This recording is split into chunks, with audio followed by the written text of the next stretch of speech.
Welcome, welcome, welcome. How is everybody doing this evening?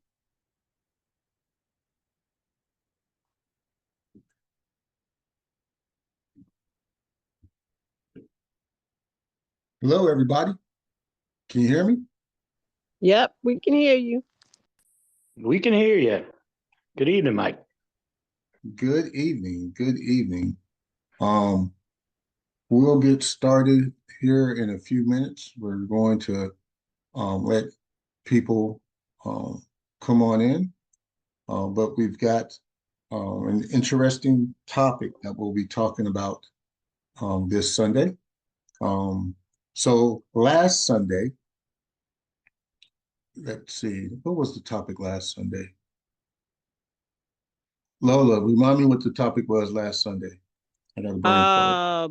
Caitlin Clark and Angel Reese. Yes, that's right. It was about ownership in sports. And so at that time, we had two featured speakers, Mark Armstrong and Thomas Ford, who spoke about the things that they're doing to help change that.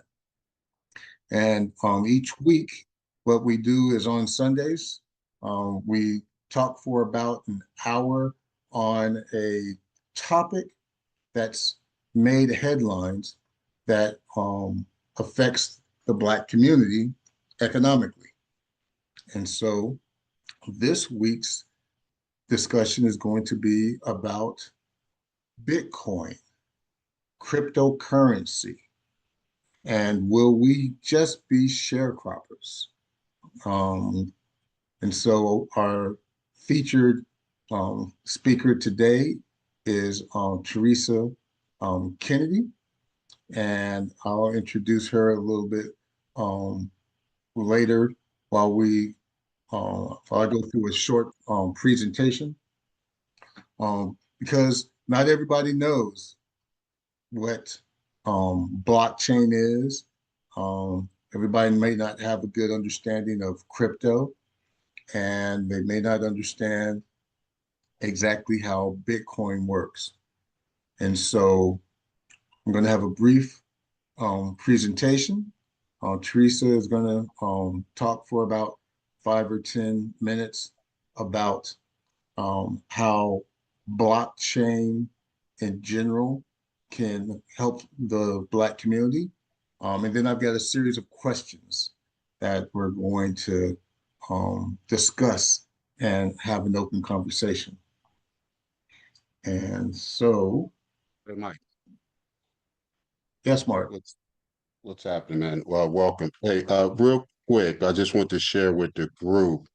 Uh, I leveraged ChatGPT to do what I found out to be a once in a time research, where William C. Roden, who wrote the book The $40 Million Slave, that goes back to the 1800s. I asked ChatGPT to do a deep research and analysis on the potential missed wealth opportunities from the time period that William Roden covered to today and all of the sports verticals he covered. So I'm going to be circulating that report shortly, and I'll send you a copy that you can share with the group. Very interesting numbers. Very interesting numbers. Yeah, and that actually um, coincides with the discussion that we're having today about missed opportunities, um, and how we've been left out of building wealth here in the United States. And now we're presented a unique opportunity with blockchain, crypto, and Bitcoin um, to um, to enter in and to participate and to build our own um, in order to build wealth for the Black community and for each other. And so that's where the question comes, will we just be digital sharecroppers? And so let me share my screen so that we can start this presentation.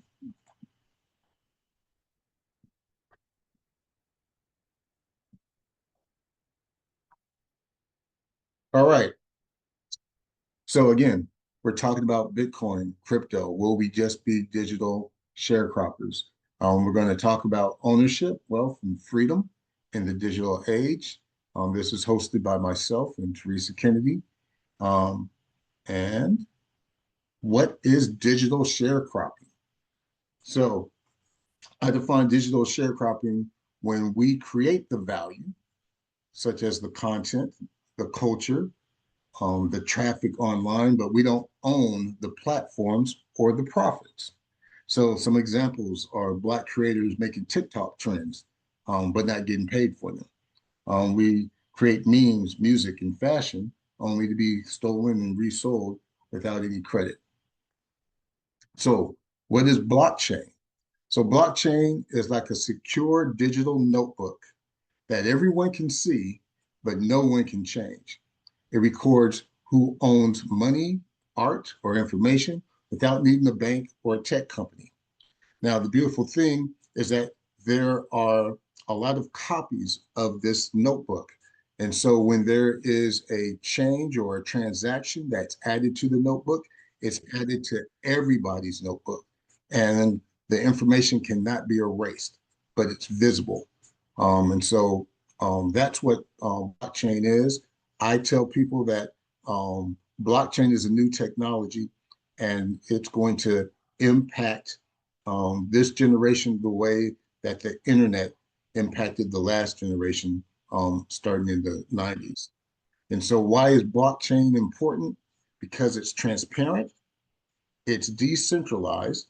So instead of having just one person or organization that's in control of the notebook, there are lots of copies of the notebook that no single person or organization controls. And so in this way, it's controlled by the people. Why does this matter for the Black communities? And so let's put it in a historical context. So we were denied land during Reconstruction. We were locked out of early Wall Street, and we've been exploited in media, music, and fashion. And so the way that Mark just explained about the missed opportunities and the missed wealth and all of the sports leagues. But we can look at it from land and where are 40 acres in a mule. We can look at it in the redlining that has historically taken place. And we can definitely look at it in that we create culture. We are the best entertainers in the world. We are the best athletes in the world, but we don't own what we make. We don't own the distribution companies. We don't own the platforms. So today's opportunity, crypto, no permission required, right? NFTs, you own your culture and art. There's a new use for NFTs when it comes to tokenization of real world assets. NFTs can now become electronic verification of ownership and actually have value based on real world assets. And then there's DAOs, which are decentralized autonomous organizations. Allows for group ownership, collective wealth, and management by the people. So what's the risk? Well, we risk being left behind again. If we don't learn it, build it, and own it, we will get left behind again. So what's at stake? Missing the new digital economy, others owning our creativity again, and then the what gap continues to grow and grow and grow. So what can we do? We can learn the language, crypto, wallet, blockchain. We can support Black crypto creators and platforms. We can start small, create a wallet, explore NFTs and crypto coins. We can build community-led tech, DAOs, decentralized autonomous organizations, co-ops, and we can educate. We can educate others, we can educate ourselves so that we can move together or not at all. And so with that, I want to turn it over to Theresa Kennedy. She's the president of the Black History Foundation, which is a nonprofit 501c3 organization that its mission is to preserve and protect Black history using technology like blockchain in order to archive historical Black facts. She's a blockchain and emerging tech specialist, and she's an ethical AI advocate. And so, with that, Theresa, I turn it over to you. Thank you, Mike, for that great introduction of blockchain and myself. I just want to explain a little bit about the Black History Foundation. My background is in anthropology, archaeology, and African studies. Went to Vanderbilt early on in my life. um, and one of the things that I learned early on was that it's not that Black people don't have a history to tell beyond slavery.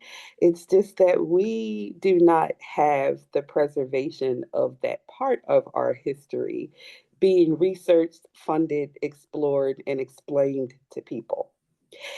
At Vanderbilt, I witnessed personally my African archaeology professor not get her tenure, as her husband did get his tenure. He studied basic anthropology. I mean, he taught basic anthropology. Still there. Professor Demarest, who studied Mesoamerican culture, but focuses on the lighter skin hues. He's still at Vanderbilt, very well spoken about Mesoamerican culture. And I saw the flaws in their reasoning and rationale and how they explain Black history. And just the work that we have to do institutional wise, or maybe even outside of institutions, to correct the legacy of our people that was basically destroyed by war. Even when they came over in the 1600s to the Americas, we were here. We were largely explorers across the planet. But what blockchain affords us is a new way for us to custody and decentralize out of institutions ways that we can fund and preserve history. Because I tell you, every day, the 40 something academic institutions that custody our information in the museums, that custody our data and information, our ancient history, they are inherently biased in how they tell our stories, how they allocate their funding for our research, and the information that we have to gather from. So that's just to provide a little bit of context of how I came to where I am to dedicate my life work to preserving Black history in a way that has not been done before. So for centuries, Black history has been fragmented. It's been erased, misrepresented, flooded, burned, and stored in archives that we don't control. The head of archives for the Library of Congress was recently fired by our current administration. And for DEI, the efforts that they're trying to make in being inclusive of our culture.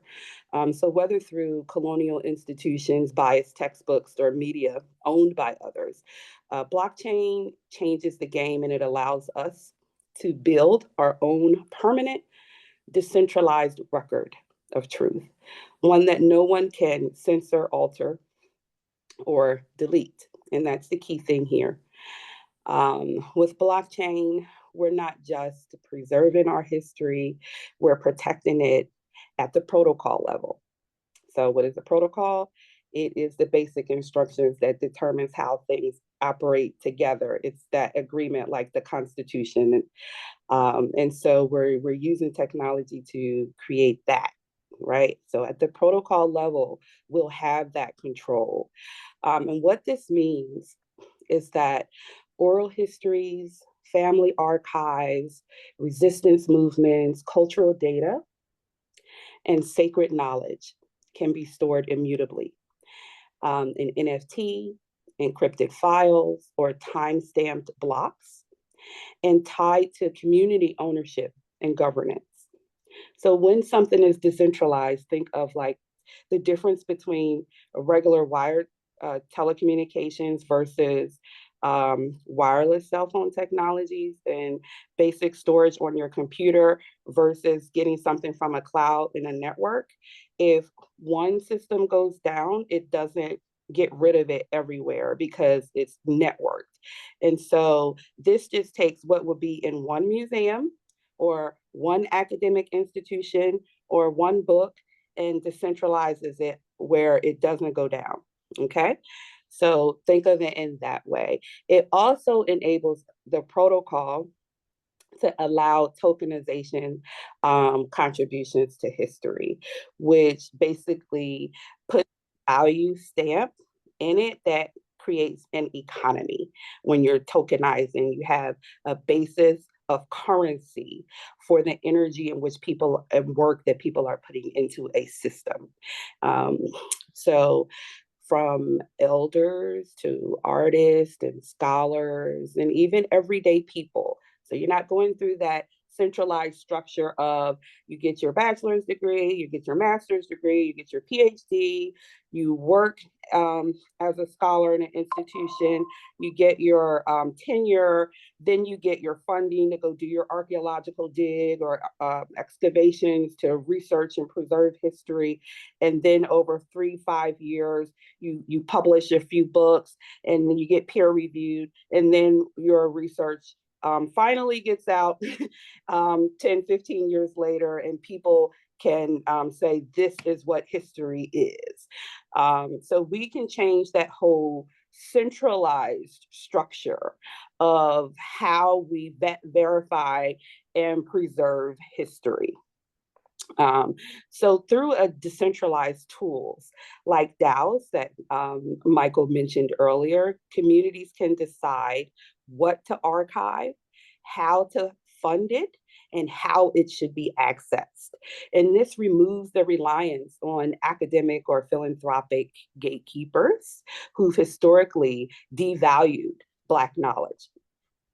So for the Black History Foundation, this means that we're finally building what no institution has ever fully done for us. It's a sovereign digital vault of Black history, powered by our own blockchain, governed by our own people, and open to every generation moving forward. The layer 1 blockchain that we have been working on since 2022, we put on pause, but we're now getting the funding and the tech talent available to actually realize that original goal. It's about us building trust in the community, transparency in the community, and time. Our history being on chain, it can't be bought, buried, or burned. It becomes a living, breathing part of our digital inheritance. This won't be just like a website where people talk about Black history on a website or a museum exhibit that can be shut down. It's an infrastructure of cultural memory. It's designed to outlast institutions, to preserve truth, and give us the tools to fund, govern, and protect our legacy at scale.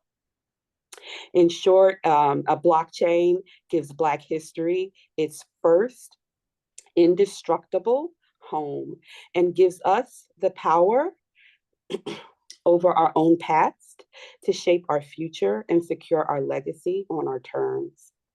So if anyone has any questions for me, that's it. Thank you.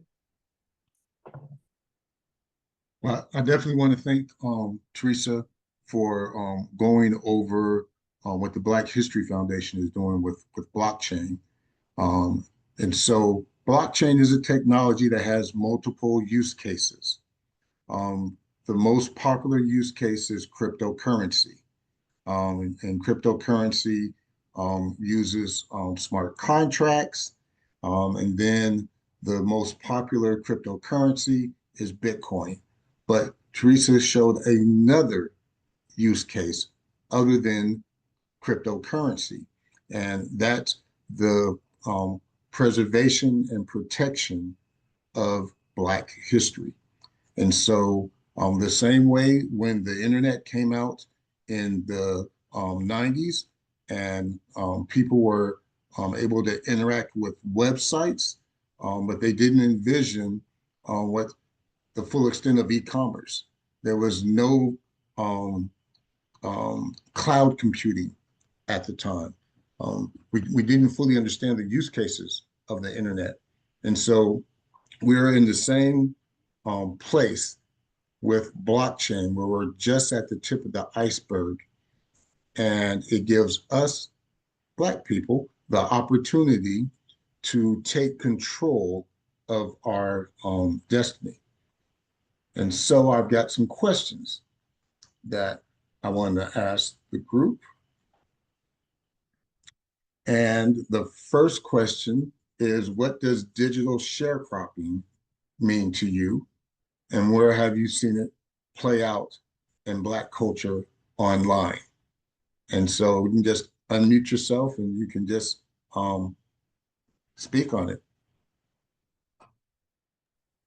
Well, I'd like to know, Mike, what does digital sharecropping mean to you?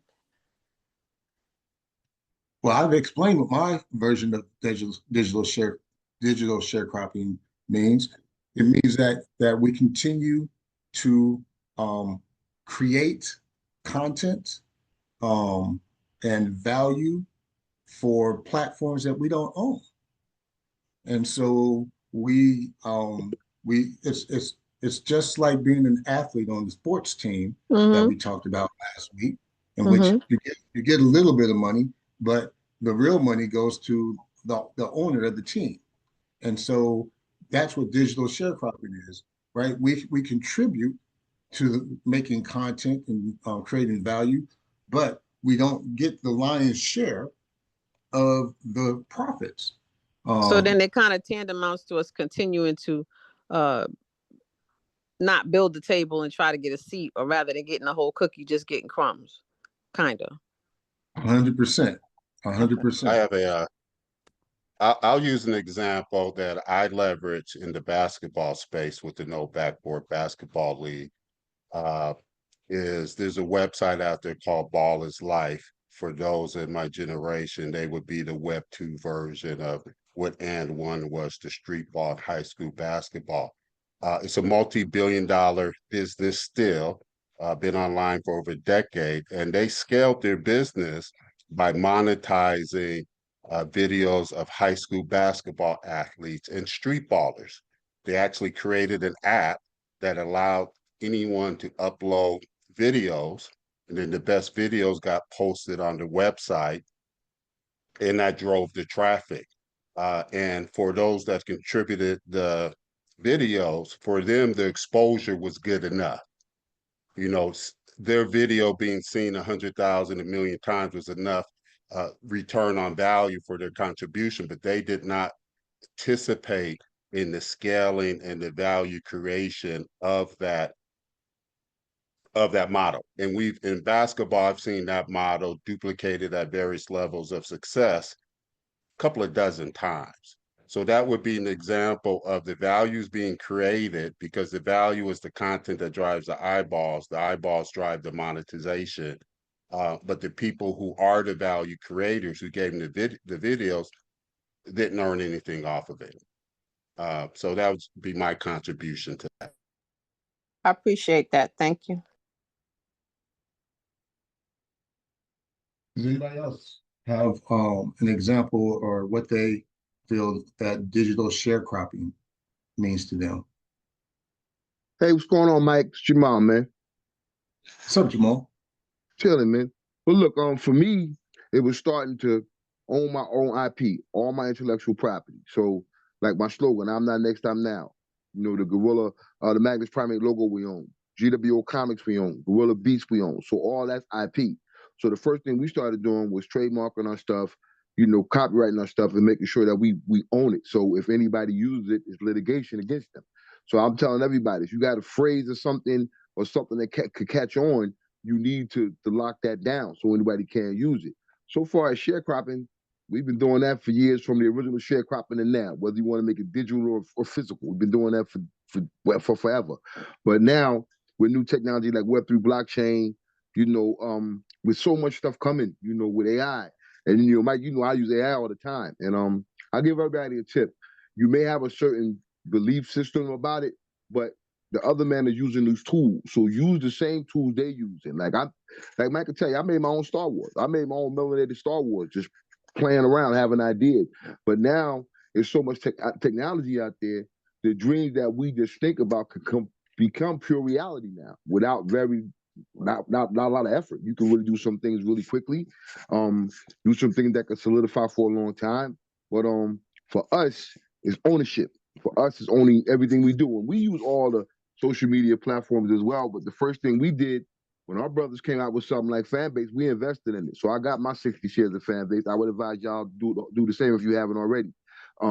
With Fanbase, and what's funny, our people didn't really step to it, which was kind of messed up. It's like, oh, it ain't TikTok, it ain't Facebook, it ain't. All of those systems had to start somewhere, just like Fanbase started. They had to get followers, and remember they had bigger investors that got involved with it. But Isaac Hayes brought it to the public. Isaac Hayes III, excuse me, brought it to the public. So we jumped on that. But the cool thing is on Fanbase, you own all your content. Anything you create, you own. You put it on Facebook, you don't own it. Put it on TikTok, you don't own it. Instagram, and so on and so forth. You don't own that. That's their intellectual property. At least when you do it on Fanbase, and it may not get the hits that it may get in certain other social media platforms, but for us, it just was a no-brainer because we making stuff that we own. So the money is gonna come anyway. And sometimes the money doesn't come when you want it, but you just have to know owning your own IP, having your stuff trademarked, having your stuff copyrighted, all that stuff. It'll be a long-term move. It's not so much a short-term move, it's more of a long-term move for you and your family and generations after that that can own that intellectual property after you. So for us, ownership is important. Thanks for letting me step up, Mike. I appreciate you, man. Thanks, Jamal. So let's go to the next question is, when you hear blockchain or crypto, do you feel excited, confused, or cautious, and why? I feel excited. And I think I'm fortunate that having having worked in tech, having sold tech, having sold customized solutions for content delivery, then cloud services. I was selling cloud when they was trying to figure out if they was going to call it cloud or not. So I was so excited that when I first came across blockchain and tokens in 2000, I think it's some 2021, I did my 50 hours. I immediately went to YouTube and found some free online courses on blockchain, free online courses on tokenization. And I wrote my first white paper on how blockchain could be leveraged with the No Backboard Basketball League. And recently I've leveraged ChatGPT, upgraded that document with the technical infrastructure support. I've had that ChatGPT and Grok analyze the technical aspects of our blockchain strategy for the No Backboard Basketball League, and have had it reviewed by 2 independent enterprise software development companies. So I'm excited because I personally understood it immediately because of my background, was able to conceive an application for what I want to do. And now that application and my original thoughts have been validated, not just by AI, but people who've actually have already built blockchain solutions. And I'm excited because, to Michael's point, I'll be 60 next year, though I look 40. I love it. I remember the phone being on the wall, analog. So I lived through all of this. And when I tell people I have witnessed this, but didn't participate in it financially, but the blessing of being alive with that lived experience, with hearing people discount certain technology just to see them 5 years later using it, having lived through those cycles, having understand the adoption cycles, et cetera. I'm with Mike. We are at the very beginning. This is still first inning. If you look at the life of the internet and where the internet is now, the amount of wealth the internet made, and the rising tide raises all ship, what I understand is this is still the first inning. This is still early for where this thing is going to end up being in 2 decades. So I'm ecstatic, and I'm excited to be connecting with like-minded people who get it, who want to get it, and are leveraging it and want to leverage it, because it's built for everyone to win. All right. Thanks, Mark. Anybody else when they hear blockchain or crypto? I have something to say. I do feel overwhelmed with like the knowledge base. So I'm curious what free YouTube tutorials did you watch? I think with all that's going on in the markets today, it could just be one more thing to learn to try to navigate. And so that's what I feel about it. But I find it all interesting because I got a wallet. I joined Coinbase and started putting allocating money, but nothing serious. And that's very easy to do. It's to treat it as something casual, not take it too seriously. But it just feels like one more thing to learn. I'd like to address that, Mike, in regards to the learning. I kind of liken it to, you don't have to know how to build a house to live in one and to interact with one, or have one. However, if you don't have the resources to obtain one already built, but you have the materials available in your environment, it behooves you not to learn how to build one for not only yourself, but your future generations, if you want to be covered, right? Because those who do know how to build are the ones who continue building and have the wealth in that industry. Otherwise, you just subject yourself and your children and those connected with you to the role of a consumer. Can you hear me? Yeah, we can still hear you. So just a moment. If you want to participate in the community of cryptocurrency and blockchain technology, you don't have to know the intricate details. One, on the financial side of day trading, it's not necessary for you to do that. Two, on the building side of learning how to code, there are multiple different talents and roles that are needed in developing a good token economy in a blockchain community.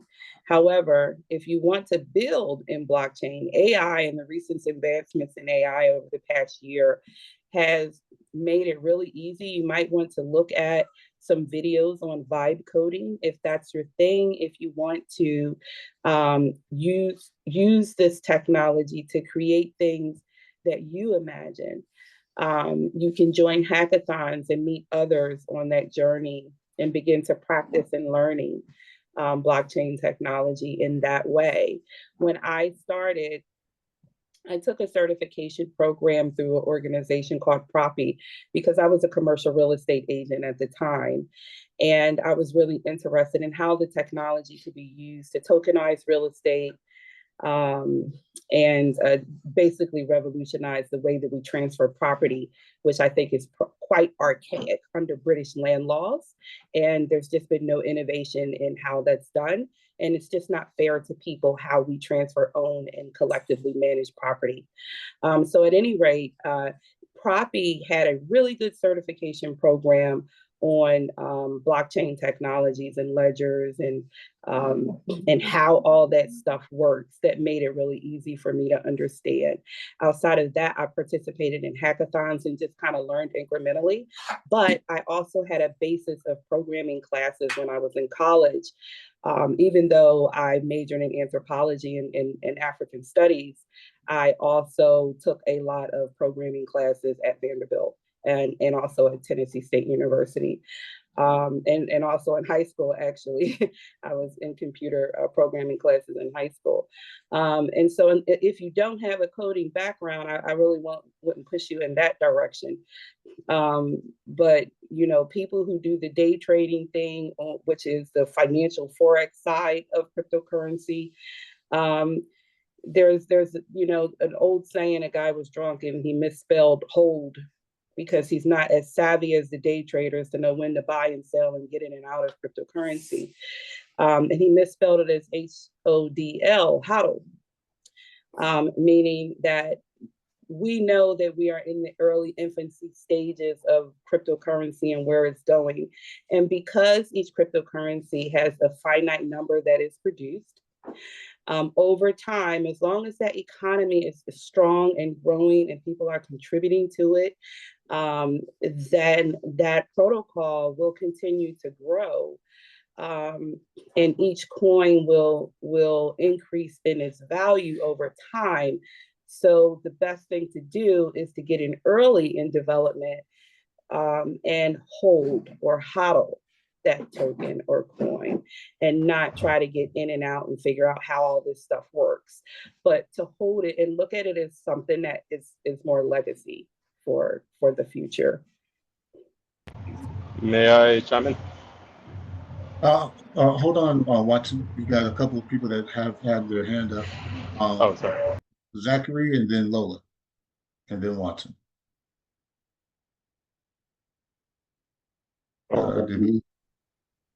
Yeah, go ahead, Zach. It's been hello. Yep, we can hear you. Can you hear me? Yep.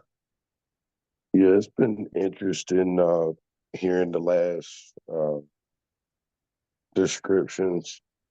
I'm relevant with Proppy, as it was one of the first projects that I was seeing in blockchain around 2012, 2013.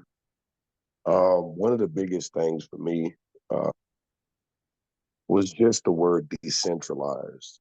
You know, I remember seeing cryptocurrency, I remember seeing blockchain development, and it was the word decentralized. And as a culture, especially as a Black culture, we've prided the wish about terms like that, to finally have something that we don't have opportunity to blame anybody for control, things that have transparency and is trustless. Trustless was another big standout term for me. So I did start my first white paper then to actually look at what Proppy was doing, but see it in my own sense of collectivized real estate, or collective real estate from a global standpoint, to where you could own fragments of real estate and be able to resell it. So I've structured that out, and I've had relationships that have grown me in technology.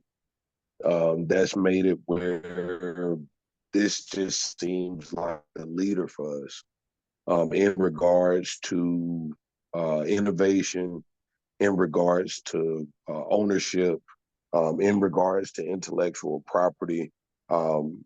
It carries the opportunity, and just like what brother shared earlier, it's still ideally in infancy stages in regards to infrastructure bills and community bills. Me and a brother right now are discussing releasing a token, and we're having fun being able to look at some of these failed projects, look at the ones that have showed some type of traction, some type of functionality, some type of offering that seems like it will be long term, and figuring out the support systems of that. So I say all that to say that we deal in AI finance. I've been creating trading robots. I mean, me and Mike have talked. I've created trading robots for the last 6, 7 years. And then the last 8 years, I was teaching myself how to trade. That community has now just become more diverse, you know, rather than just being able to look at stocks or bonds or commodities. You know, now we get to look at different coins that come, not necessarily the background of them, but really more the trend and the price action that happens. So trading is not as difficult as it used to be. It still carries a level of focus, never overlook. But again, blockchain development, AI,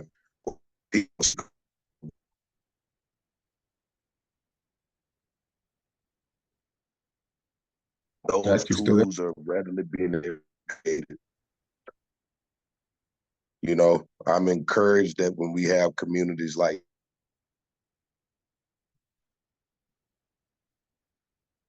Zach, you're going in and out. Yeah. innovators in a space that we finally get an opportunity to do it. And that's it for me. All right. Thank you, Zach. Lola, you're next. Thank you. The information everybody's sharing is why I know that everybody's in this community and on this call. I wanted to go back to what Lorraine said, and you know, I'm somebody who started looking at this technology, the tokenization aspect of it specifically back in 2021. And that was really exciting to me. But what I noticed is as I started talking to people about it, like you, Lorraine, people didn't really get it and it sounded overwhelming.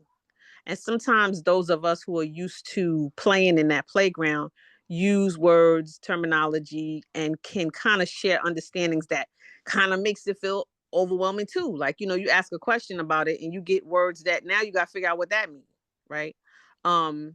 And so I would say for you and anyone else on the call who is kind of where she is, not really, you know, being savvy and wise to go ahead and get a wallet on Coinbase, you are ahead of the game. So even if you feel like you're not quite there, that already puts you ahead of the game. Most people still don't even have a wallet and don't know how to get a wallet. So I would say if you guys, I think everybody on here is old enough to remember when ATM, maybe you're not, maybe I'm just old as hell, but when ATM machines first came out, a lot of us didn't want to take our money out of there. We still wanted to go to the counter because it was weird that this money was coming out of this machine with this card.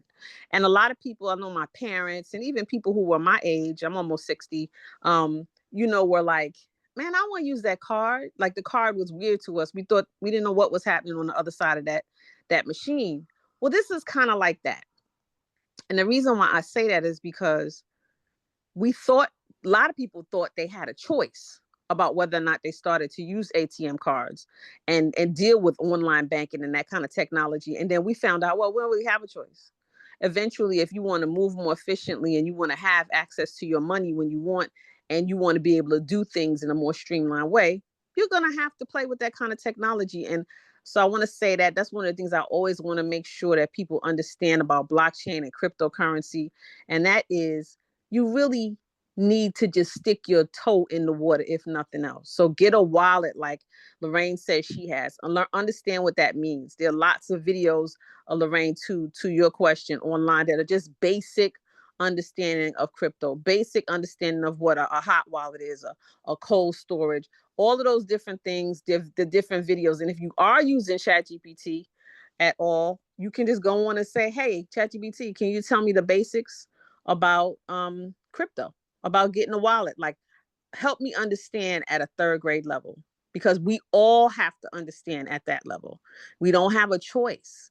This thing is not going to turn around. I'm still around full of adult people walking around here talking about they don't want to do it and they ain't never going to do it. It's a scam. It's not a scam, right? It's really evolving into being our new currency. Blockchain is going to benefit us, and we need to embrace learning about it because it's not going to hurt us. And what's going to hurt us is being afraid of it and staying away from it and closing our eyes and sticking our heads in the sand. Because you all hear the person in the Oval Office talking about what he wants to do Bitcoin. When you see a president do something like that, or somebody who's high profile, that means the alarm has been sounded. So it's time for you to dig in and learn whatever you can. Don't freak out, to be able to have the knowledge you need to just operate on a basic level. So I congratulate you, Lorraine, for going ahead and getting a Coinbase wallet and understanding that you need to at least learn the basics. Everybody, we got to learn the basics, because if we don't, we will get left behind. Back to you, Mike. Thank you, Lola. Watson, you wanted to say something? Yeah, hello. Sorry if it's too loud in the background. I'm at the gym. I wanted to specifically talk about the tutorials and guides if you're interested in learning more about blockchains and Web3. I've been doing this for maybe 5-6 years now, so I can at least give a bit more insight. So I would highly recommend firstly finding DAOs or organizations that you personally align with. I think from there you can talk about fundamentals of Web3 concepts to people a lot easier, and you'd be a lot more likely to find mentors. Then if you're interested in more so learning more about programming, learning about contracts, programs, deploying stuff on blockchains, or even creating your own tokens, I would try and suggest trying to find an unbiased educator or a mentor too. But you can find all this content on YouTube for free. And that's the beauty of what Web3 is. Everything is meant to be open sourced. So you can pretty much get a bachelor's degree in education just by going online and YouTubing a lot of like how to program in this language and all that. And if you already are a programmer and you're interested in Web3 or AI, you can probably check out using model context providers and then using context 7, and then referring to that MCP as a way to get and obtain different live documentations on how to easily program. Sorry, I've been sweating. So if you do and are interested in programming, try using the MCPs if you're interested in vibe coding. You can accelerate development pretty quick, and you can also find a lot of autonomous. You can find a lot of boilerplates to accelerate all that. And then finally, if you're interested in the news and seeing all the scams and stuff, and just being more aware and being able to help advocate against the scams, you can check out the YouTuber CoffeeZilla. I don't know if a lot of you guys have heard of him, but he's a pretty nice channel reacting to all the news. And then there's also another website called Rekt, REKT.news. Both of those people uncover and explain a lot of the scams or smart contract issues or bugs or hacks going on in this space, just so you can prevent yourself from getting hacked in the future or accidentally buying some meme coins. So yeah, I hope that was helpful. All right. Thanks, Watson. Joseph Jones, you're next. Okay. This is my first time in this meeting. I am edging very close to 70 years old, but I am very, very familiar with blockchain. I've been self-educating for the last, I'd say, 5 years or so.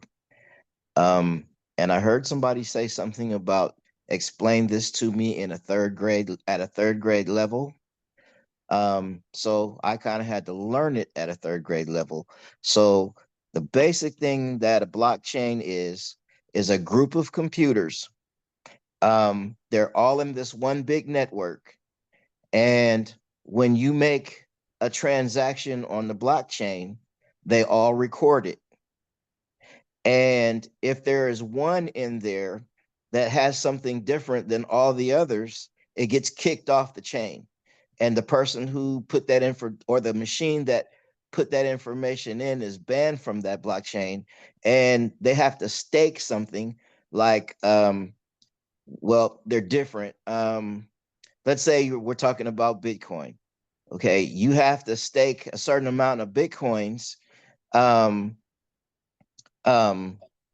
so that you have something to lose if your computer lies about what's on that chain. So you'll lose your profit if you put something in different. Let's say there's 1,000 computers on a chain. Usually there are more than that. But and let's say you're the only one that puts in some information where somebody's tried to alter the information that should be there. That computer will get kicked off. They'll lose the money or the coins that they put up or that they were going to earn. and they won't be allowed to participate in the chain anymore. That's the reason why you can rely on the information that's on the blockchain, because it's that ledger is stored by a lot of different computers, and they all have to agree or that information gets kicked off. That's all it is.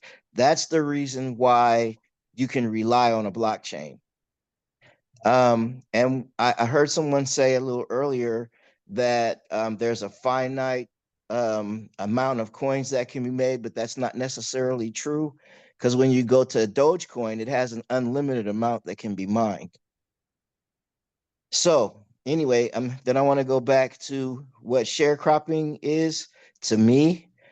Personally, I have a thing I call sharecropping. I've been calling it that for a while, where I just kind of watch the trades on the values of a particular coin.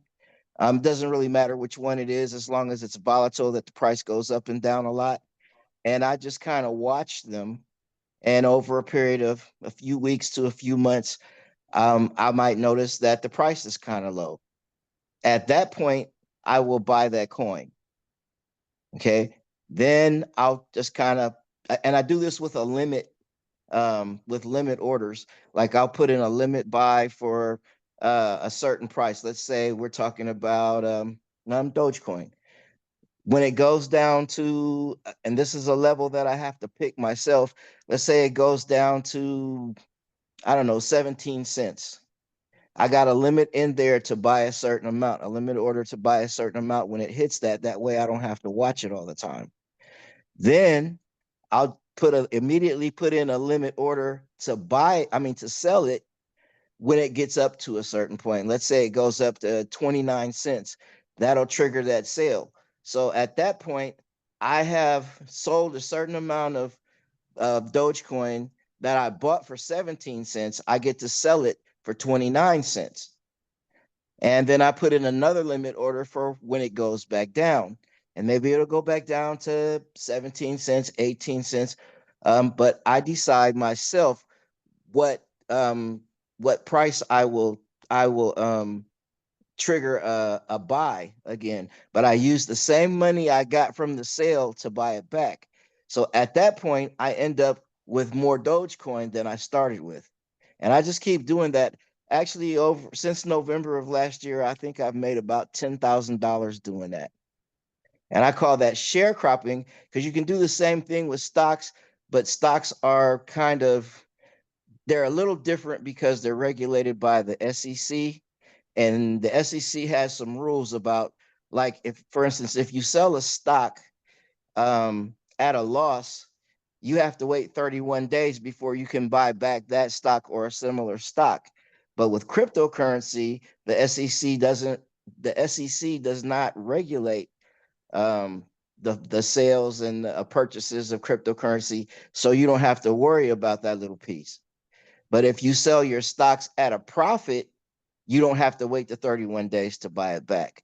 So I've ended up with quite a few shares of a couple of stocks that I think are going to be very, very profitable here in the next, I don't know, 2 or 3 years, without actually having to come out of my pocket to get more by doing that. So I started in November, say for instance, with one of them, I started in November with, I believe it was just a little bit over 1,000 shares, but doing that without having to come out of my pocket with any more money, I have a little over 3,000 shares of it now. And that's why I call it sharecropping. And that's all I had to say about that. Thank you, Joseph. Next, we have Rich. Can you guys hear me okay? Yep, we can hear you.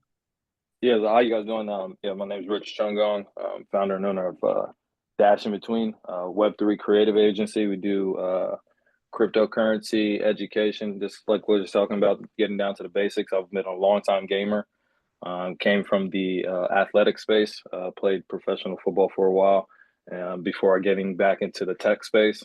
Kind of what's been talked about here, coming from the athletic side of things, with NIL being a huge thing in sports right now, especially when it comes to the monetary side of things. One thing I've been wanting to do, especially, has been working with athletes on understanding how they can monetize their likeness, as what's been talked about here.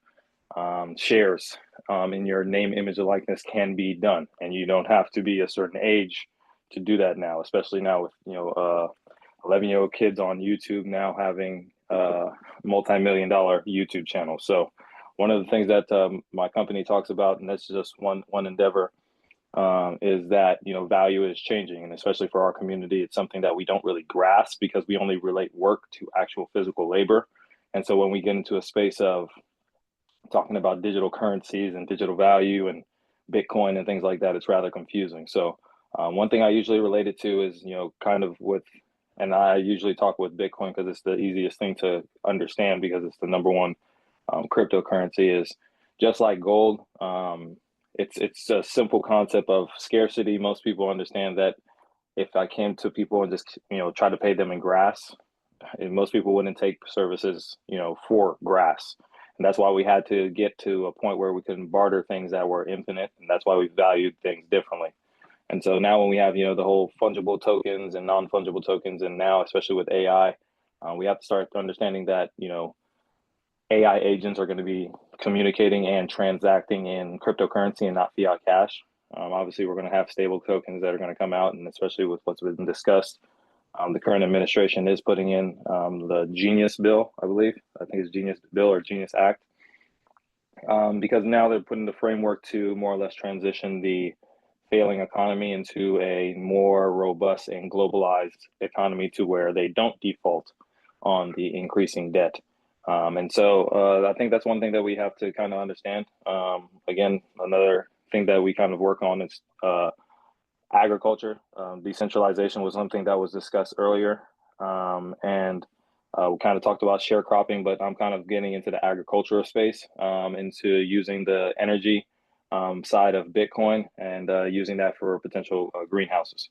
It's a long rabbit hole of that, but for those that do know about the correlation of Bitcoin and its many other uses, especially in the renewable energy side of things, there's a lot of possibilities of, especially for our broken food system, to decentralize it, but also empower those that need access to it, with many food deserts, with people in low income in both the inner city and the rural side of things being at hand. So I think that, right now, from what everybody's kind of discussed, there's a lot of opportunity for value change. As they say, it's going to be probably the biggest transfer of wealth in human history, because we're talking about the whole internet itself fundamentally shifting on how people can, create value out of nowhere. So I think that's kind of what I wanted to talk about. For anybody that does want to connect, I'll put my LinkedIn as well. Michael, appreciate you getting me in. Apologize for my tardiness. But yeah, open to connect with anybody. Also, too, we have the World Cup coming in Kansas City here. That's where I'm actually based. So actually preparing Kansas City businesses and also local businesses as well. We have an AI powered tool. I put my information in the chat for those that want to connect and see some of my projects as well. I really think that it's really a time to really think outside the box. AI was brought up as, a concept to just really kind of word vomit any, idea you may have. Sometimes you'll be sitting at the dinner table with family and you'll have a crazy idea for a business plan, put it into AI, and who knows, you may come up with something that you may be able to do. So I think that, us as a people, as a community, we have creativity well beyond our means, because I think that creativity comes from lack of resources. And as we very much well know, we do not have the resources necessary. But now with AI, I think it's the equalizer once you kind of think outside the box. So again, Michael, appreciate you for having me. Again, definitely open to connect with everybody on here. And yeah, let's move with the new form of the internet. Thank you, Rich. And Mark, before I have you make your comment, I do want to just throw out the next question, which is, historically, we missed out on land and wealth building moments like Reconstruction and Wall Street. So what lessons should we carry forward as we look at blockchain and Bitcoin? Bitcoin is near an all-time high. We have an administration that is gung-ho on Bitcoin. And so what lessons should we carry forward as we look at blockchain in Bitcoin. And so, Mark, you're next. Go ahead. Hey, I'll make my comments quick and leave the question for us others. My first one is I use ChatGPT to explain blockchain and Bitcoin to my mom, and she's 80. So I just say, ChatGPT, my mom's 80, but I knew enough to guide the questions I asked ChatGPT, and then explained it to my mom like she was an eighth grader. The second thing I want to bring something to people's attention. How many people saw that they intend on discontinuing the physical penny in circulation? Yeah, they've So already done that.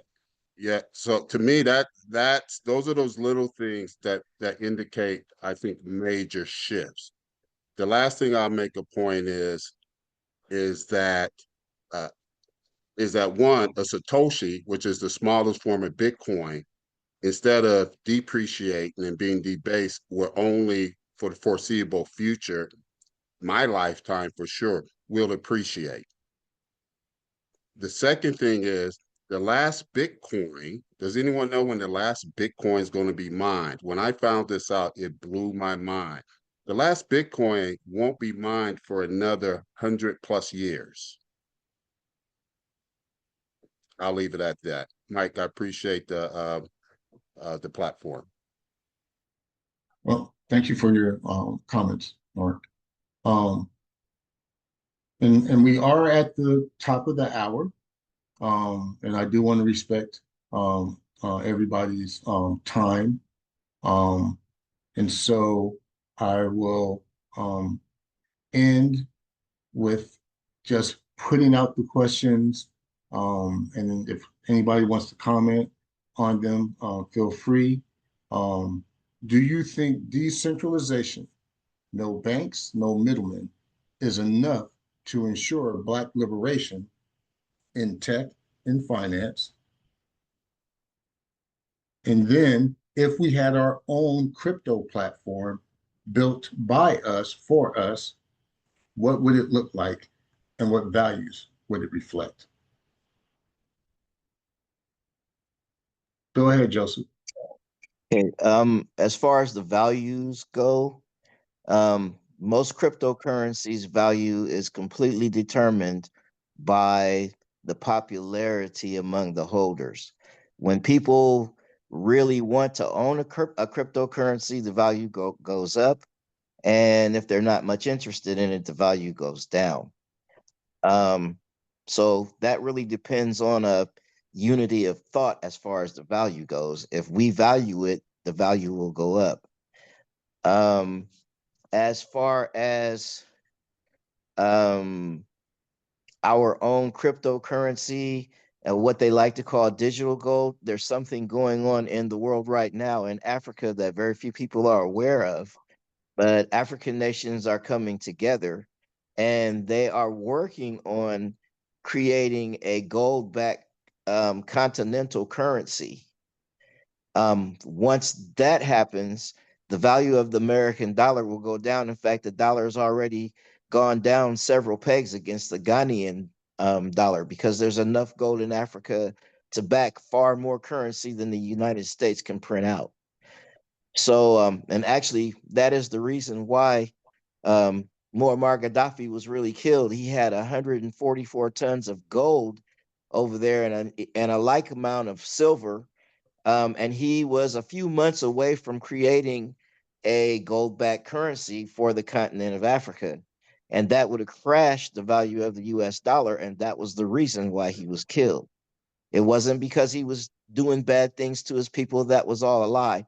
In fact, they were living better than almost anybody else in the world. So it might not be a bad idea while we're thinking about preserving wealth and getting wealth to keep at least some of what we hold in gold. Thank you. Thank you very much. Anybody else have any more comments?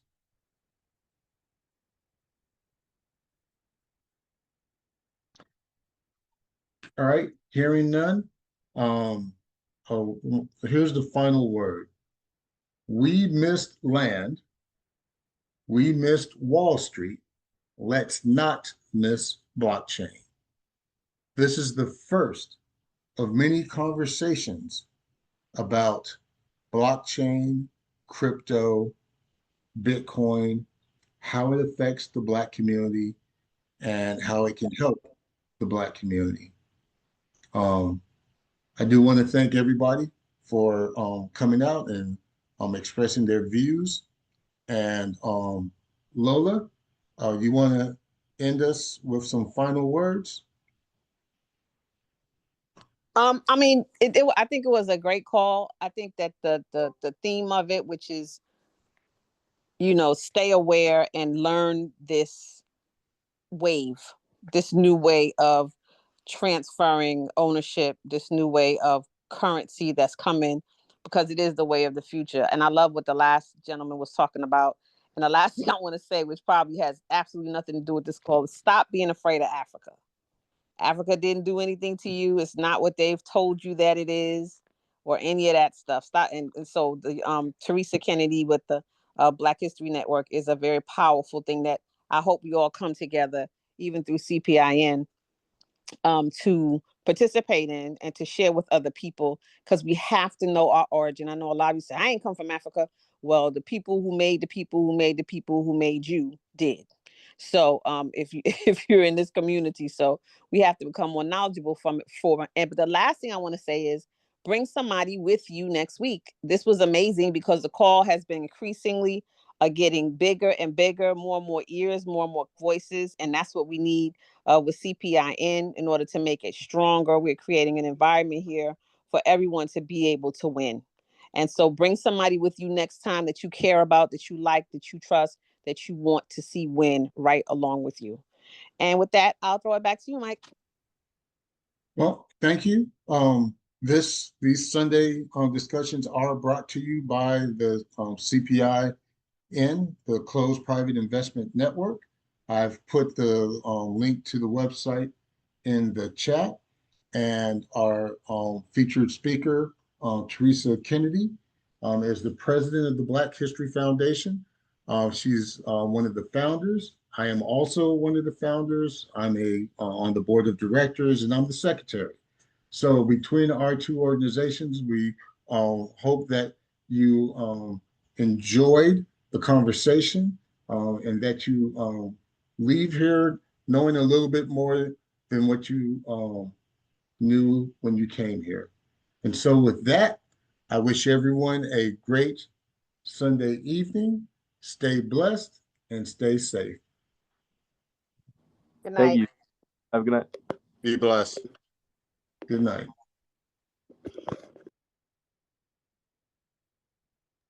Thank you.